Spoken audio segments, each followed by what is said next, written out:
Aurélie Dunant, de famille nombreuse, la vie en XXL, se confie sur ses difficultés à tomber enceinte, après une fausse couche, il y a plus d'1 an maintenant. Un désir inassouvi.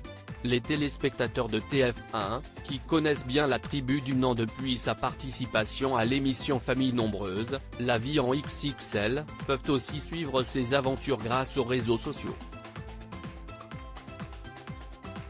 Aurélie, la maman, est effectivement très active sur Instagram où elle publie régulièrement des nouvelles de toute sa bande, et n'hésite pas à se confier à ses fans, tant dans les moments heureux, que dans ceux qui s'avèrent plus difficiles. Il y a plus d'1 an, elle avait notamment révélé à sa communauté avoir fait une fausse couche alors qu'elle était enceinte de plusieurs semaines. Aurélie Dunant, ça fait un peu plus d'1 an qu'on essaie une éprouvante situation pour le couple à la tête d'une famille recomposée de 5 enfants, son mari Cédric étant déjà père de 2 filles avant leur rencontre. Et si depuis Aurélie Dunant n'était pas revenue sur son envie de tomber enceinte à nouveau, il semblerait que l'idée ne l'ait pas quittée durant les mois qui se sont écoulés. Si est pourquoi elle a choisi de briser le silence, ce dimanche soir, lors d'une séance de questions-réponses avec ses abonnés.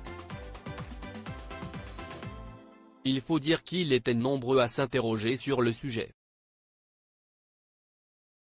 Ça fait un peu plus d'1 an qu'on essaie.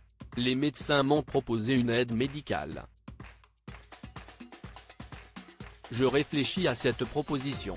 J'ai peur de l'éventualité d'avoir une grossesse multiple si j'accepte et ce que ça implique. Donc, pour l'instant pas de pression, on laisse faire la nature, et je pense qu'elle est très bien faite, a-t-elle écrit dans une story accompagnée d'une photo de leur petite dernière.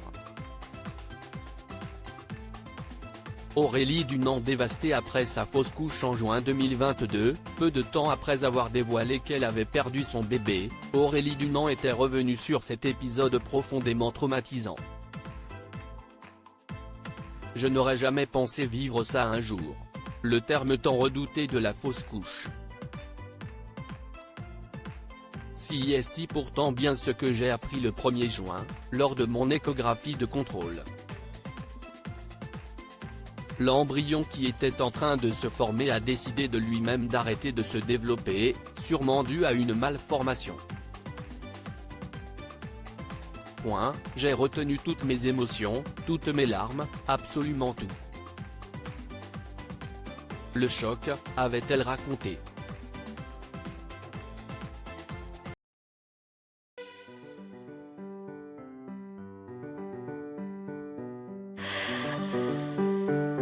나